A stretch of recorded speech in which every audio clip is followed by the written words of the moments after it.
Hi friends.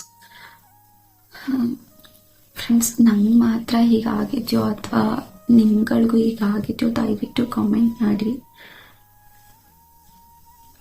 ನಾನು ಯಾವುದೇ ಅನ್ನೋ ನಂಬರಿಂದ ಕಾಲ್ ಬಂದರೂ ನಾನು ರಿಸೀವ್ ಮಾಡಲ್ಲ ಆಯಿತಾ. ಬಟ್ ನನಗೆ ಕಂಟಿನ್ಯೂಸ್ ಆಗಿ 1 ವೀಕಿಂದ ಕಾಲ್ ಬರ್ತಾ ಇದೆ, ಅನ್ನೋನಿಂದ ಕಾಲ್ಸ್ ಬರ್ತಾ ಇದೆ. ನಾನು ರಿಸೀವ್ ಮಾಡಿರೋದಿಲ್ಲ.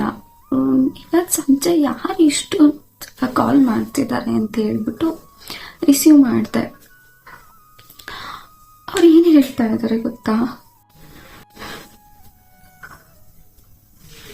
ಫಸ್ಟ್ ನಿಮ್ಮ ನಂಬರಿಗೆ ರೀಚಾರ್ಜ್ ಮಾಡಿಸಿ, ಇಲ್ಲಾಂದ್ರೆ ನಿಮ್ಮ ಸಿಮ್ ಬ್ಲಾಕ್ ಮಾಡ್ತೀವಿ ಅಂತ ಹೇಳ್ತಾರೆ.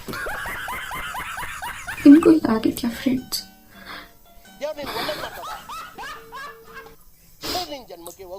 ದುಡ್ಡು ಕೊಟ್ಟು ಸಿಮ್ ತಗೊಂಡಿರೋದು ನಾನು ತಾನು.